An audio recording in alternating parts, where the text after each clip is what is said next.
Welcome back to Your Real Estate Voice with Barb Schlinker, the weekly radio show that informs and educates you on how to buy or sell real estate with Barb Schlinker, the owner broker of Your Home Sold Guaranteed Realty. Now, Barb, after commissions to buyers agents are no longer offered online, this has likely changed how sales get done. So, what does a buyer's agent do if the seller will not pay their buyer's agent fees? Well, they're going to have to negotiate. What a thought. The public thinks that agents know how to negotiate, and this is all new territory for a lot of them. And the way this whole thing came about basically is before it was like, okay, the seller lists their home. There was a whole bucket of commission, and part of that was shared with the buyer's agent that was published in the MLS. And that number was non-negotiable. And that number had to be at least a certain amount, or some agents wouldn't show the house. And there were some companies that actually had it embedded into their training documentation, and that's where they had a problem. It became price fixing. So lawsuits and DOJ and all this messy stuff for 10 years. And at the end of the day, the lawsuits kept going. So the National Association of Realtors reached a settlement, which hasn't been finally approved by the DOJ yet, but it's in action right now. It came into effect the middle of August. It really would be like, okay, let me get this straight. You're going to hire an accountant to protect you from the IRS, right? But you have to pay the IRS agent to work against you, Oh right? my It's gosh, kind of like that. that And is so crazy.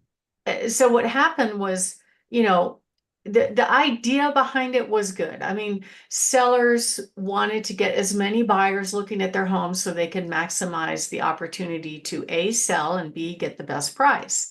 And that's why they use the multiple listing service. And what happened when the technology got in the game is it started going out to all these other companies, homes.com, realtor.com, Zillow, and so forth, that are not really technically a part of the MLS. They're just copying it from the MLS and making money on it. What happened was we went from the agents controlling the inventory and knowing the inventory to the buyers picking the homes that they wanted to see based on the online presentation, and basically just going, hey, agent, you're the first, human I have that's a licensed agent that can get me in the door to that house, right? And it made the agents very lazy. They were like, oh, okay, I get to just show up, meet this buyer I've never met, don't know if they're qualified, don't even know what they're looking for, and open the door, right? And if they like it, woohoo, I write a contract, I make whatever, 2.5%, 3%, something like that. And so it was the easy button for buyer's agents, right? And the problem was there was a lot of disconnect that happened contract to closing. That's when stuff happens. I mean, a lot of fights between buyers agents, a lot of demands for repairs, a lot of threats of not closing, if we don't get this right.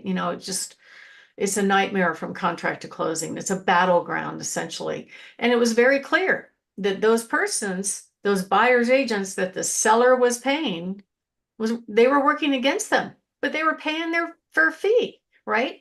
So it became a problem, and that was the genesis of this whole thing. And now, because of this new settlement that happened, the National Association of Realtors basically required that a buyer's agent, before they show a house, they have to sign an agreement with their buyer outlining how they're going to get paid and who's going to pay them and how much they're going to get paid before they even walk in the door. I hope what happens in that conversation is something ahead of that, like they establish value and give them a reason why they should sign on with this agent to show them this house, because there's not a whole lot of value in opening a door, writing a 10-minute contract, and copying what's in the inspector report and showing up at closing. To me, that's not $21,000 on average of work. Okay. So the buyers are starting to think twice and go, what do you do? And what do you do for me? They're not understanding it. And I don't blame them, because they're basically like onboard troublemakers through the whole process. So that is the problem. And the way they thought that they would solve it was by, okay, we'll make the agents sign an agreement, and then we put in the state contracts. We take away the commission offered through the MLS and the entire system, right? And then they put a paragraph, unbeknownst to me, it just kind of got snuck in there last month. And I'm like, whoa, what's this? Oh, by the way, you check, okay. The first option is that either the seller pays the buyer's agent commission, or the buyer pays the buyer's agent commission, or the negotiations between the listing agent and the buyer's agent to pay the commission, or some other negotiations that could take place, like going up in price and covering it through closing costs, which is an option. So that's what's having to happen right now, is the buyer's agents have to figure out how they're going to get paid before they even show the house. But they're still playing the same games. Some of the games include, before they even show the house, they're calling and asking how much commission they will get out of the seller. And my answer is, well, I think it depends. You could put anything you want in the contract, but it really depends on the merits of the offer and what the seller is willing to offer at the time, if any at all, right? If I give them a number, that will help them to decide not to show that home if they don't like the number. So, and that is happening just in a few weeks. I had one just 2 weeks ago where it was the day before we had this big open house. He's sitting in front of the house with his buyers behind him, pointing to the house, going, that one, I want to see that one, Mr. Buyer Agent. And he calls me and he goes, well, my agreement says I get this much commission. And I said, well, I don't know that they're going to ask that much. You might pay this much, but it really depends on the offer. Yeah, we're just going to go see some other homes, right? So he didn't let his buyer in the home, even though I was willing to let his buyer in the home, which is dumb. It means he doesn't know how to negotiate. What he said to me was, well, my buyer won't pay me my fee, and I deserve 3%. So I'm just not going to show him that house. It's crazy. Okay. It is so crazy. I mean, as a former trial attorney, I have to say he's looking out for his interest when his relationship, fiduciary relationship, he Right. should be looking out for the best interest of the people who are employing him. It's not happening. I'm just telling you, it's not happening. Just last week, I had a big cat fight between a buyer's agent and me over inspection repairs. Now, this home is relatively new, very well maintained, in beautiful condition. And one of the gripes on the inspection report was that the toilets were loose. And, the seller's like, I'm trying to move the toilets, 2 toilets on the main level. They're not moving. And so we came back and said, no, there's nothing wrong there. We're not doing it. So right away, the buyer's agent sets a showing. He comes over and goes, I'll show the seller. So he gets down on his knees in front of the base of the toilet and grabbed it really hard and shook it and got it to move. See, it's loose. Now, tell me, in your normal life, who does that? Who No gets one to the doing that. base of the toilet and shakes it? Do you do that, Richard? No one, no one. I said no one does that. That's ridiculous. And then he goes on to tell me that he trusted his inspector more than he trusted what the seller said or his own observation. And I'm just like, I finally asked him, I'm like, dude, are you just trying to blow this deal up? No, I'm going to get this deal to go through. I promise you, I'm going to get it to go through. And we did negotiate the repairs, and it came out of his commission. Because I'm just like, why don't you pay for that? I mean, there's nothing wrong with this stuff. So it was just very, very cosmetic and very nitpicky and very stupid. And if it was a brand new home, I could understand it, but it was not a brand new home, and it was an excellent quality home. So that's the kind of stuff that they think that they're advocates when they're advocates, but at the end of the day, they're just creating problems. And so, are they an advocate? And who's paying for them? That's an issue. So now that the commission is no longer offered in the multiple listing service, they're going to have to prove their worth. They're going to have to show buyers what brings value to them. And with the new rules with having to have a written agreement, it's kind of an awkward conversation up front. Okay, now I need you to write me a check, or I need you to, commit to this agreement that you're going to work with me and you're going to pay me if you choose to buy a house. And it's very, very different. It's changing the whole world upside down, I think.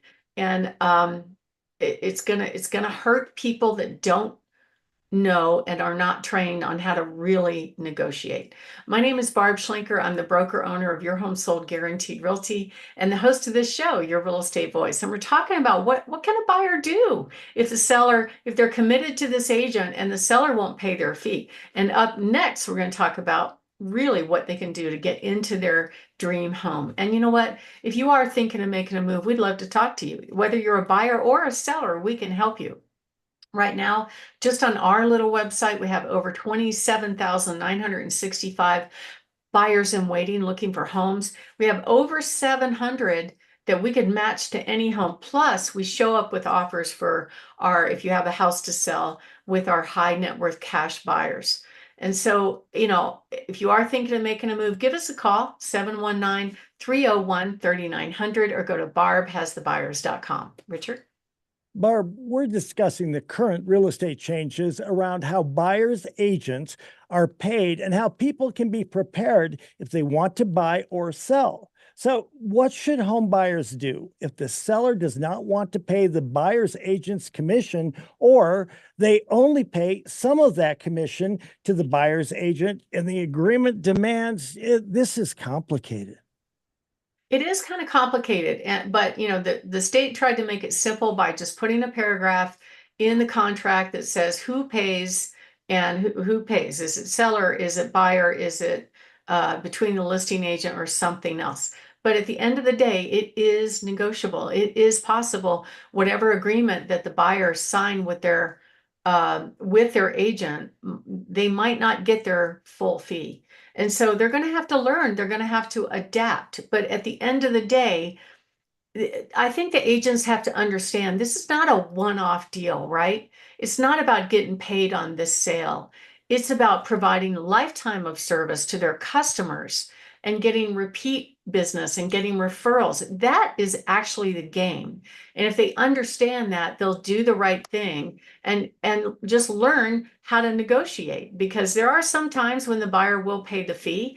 Even the VA has changed their rules. It was very restrictive on the buyer side of the transaction for any of the closing costs to be a buyer agency fee, but you can do that now. So that could be another way that you could get your fee paid. But for most sellers, they're all about the bottom line, right?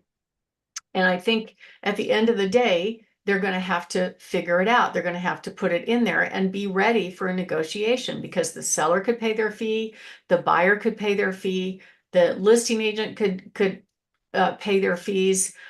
They could raise the offer amount, which I think is a good result for everybody, because you get a higher sales price to cover some of those costs. You could get a combination of all of these in order to get to the bottom line. And that's what I just did with the seller. He's like, I need to net this much. I said, all right, let's figure it out. Boom, boom. I cut mine.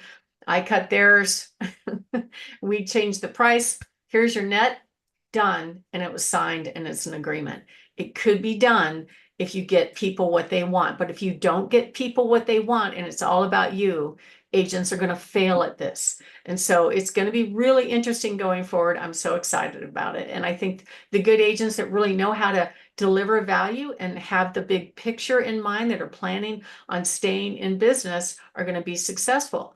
There are some buyers out there that are just cutting out the middleman right now. They're going straight to the listing agent for the homes that they want. The only problem with that is, if that is not the home that they want, right? Sometimes the relationship will end right there and they'll go to the next listing agent, but they could be missing out on some of the things that we offer buyers. Like, we give buyers insider access to homes that are not available online, that are actually not on the market. And I actually have several homes right now under contract that never hit the market, and they're representing a good deal for the seller and a good deal for the buyer. So if you are thinking of making a move, give us a call, 719-301-3900, or go to barbhasthebuyers.com. Richard? Barb is the only agent that I recommend when you're thinking of making a move. You're listening to Your Real Estate Voice with Barb Schlinker of Your Home Sold Guaranteed Realty. When we come back, we're going to be covering how to sell your house fast in Colorado for cash, plus Barb's hot new listings. Stay tuned for that.